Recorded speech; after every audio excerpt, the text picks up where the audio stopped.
एक देश जहां कभी राजा भगवान की तरह माने जाते थे, फिर अचानक जनता सड़कों पे उतर आई, राजशाही खत्म हो गई। अब वही देश एक नए राजनीतिक तूफान से गुजर रहा है। एक राय पर एक इंजीनियर और सिस्टम से लड़ने वाला एक युवा नेता बालेन शाह काउंटिंग में बढ़त बना चुके हैं। इस आम चुनाव में चर्चा इस बात की भी है कि वो चुनाव जीतने के बाद नेपाल के नए प्रधानमंत्री बन सकते हैं। लेकिन इस कहानी को समझने के लिए हमें नेपाल के इतिहास में थोड़ा पीछे जाना होगा।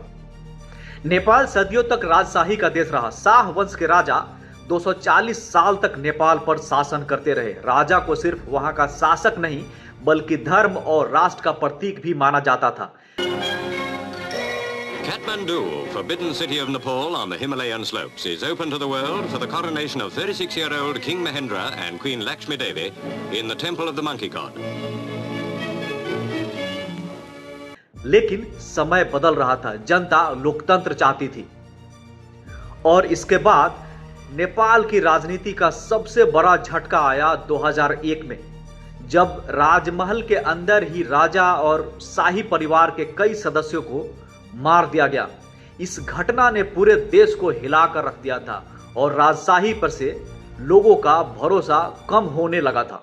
1 जून 2001 नेपाल की वो रात जिसने पूरे देश को हिला दिया। राजधानी काठमांडू के नारायण हिटी दरबार में अचानक गोलियों की आवाज गूंजी और कुछ ही मिनटों में नेपाल का पूरा शाही परिवार खत्म हो गया।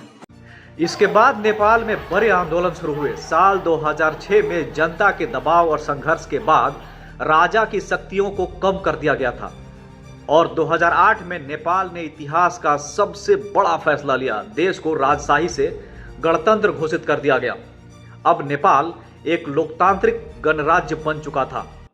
समाचारमा स्वागत छ। म सिमरेखा शर्मा। नेपालमा राजतन्त्र समाप्त भएको छ र गणतन्त्र स्थापना भएको छ। राजशाही खत्म हो गई, लेकिन जनता को लगा राजनीति वही पुरानी है। वही पुराने नेता जो हर वक्त भ्रष्टाचार में लगे रहते थे, वही भ्रष्टाचार के आरोप, वही धीमी विकास की रफ्तार। नियमावली को नियम 21 को खण्ड घ यहीं से नेपाल के युवाओं में निराशा बढ़ने लगी। उसके बाद एक नया दौर आया, सोशल मीडिया का दौर। सोशल मीडिया के दौर में नेपाल के युवा खुलकर बोलने लगे। TikTok, YouTube, Facebook. King Birendra once said, even if I die, shall my country live on?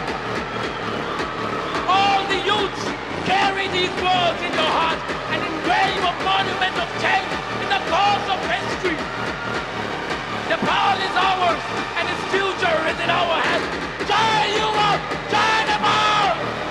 उसके बाद एक नया नाम उभर के आया, एक नया नारा उभर रहा था, नई राजनीति चाहिए। और इसी माहौल में एक नया नाम सामने आया, Balen Shah.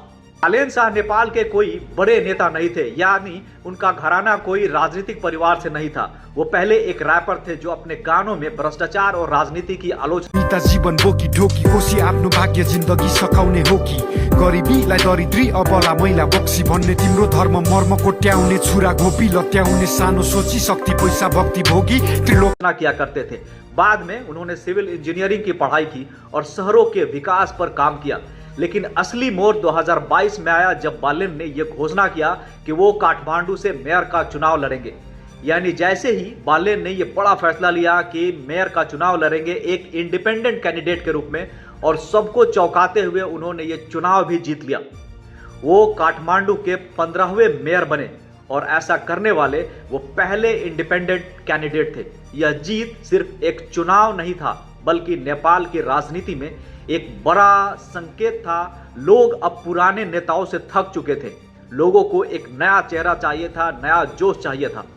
So what we believe is the power, the economy, the job opportunity all over the country should be balanced.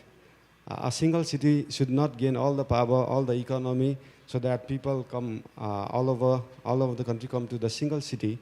Mayor बनने के बाद बालेन शाह की लोकप्रियता पूरे नेपाल में फैलने लगी। पहले ये लोकप्रियता सिर्फ काठमांडू तक थी, लेकिन जब मेयर बने तो उनकी चर्चा पूरे नेपाल में होने लगी और राष्ट्रीय राजनीति में कदम रखा और प्रधानमंत्री की दौर में यानी प्रधानमंत्री पद के दौर में एक मजबूत चेहरा बनकर उभरे।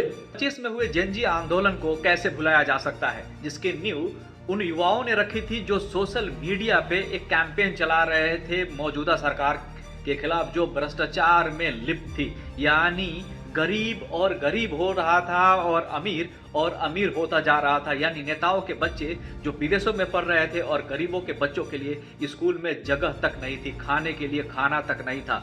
और यहीं से एक आंदोलन की शुरुआत होती है और आंदोलन एक ऐसा विकराल रूप लेता है जो पूरे नेपाल को तहस नहस, यानी जो पुराने नेता थे या तो देश छोड़ के भाग गए या तो फिर मारे गए। और इसके बाद जो युवा नेतृत्व सामने आया वो आज चुनाव में है।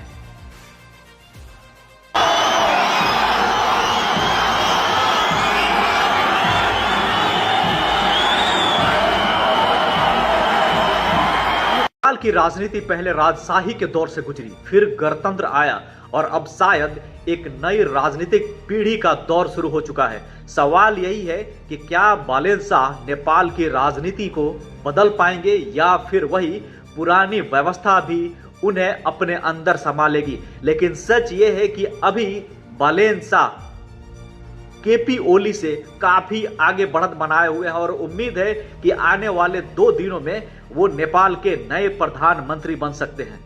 आपको ये वीडियो कैसा लगा हमें कमेंट्स में जरूर बताइएगा।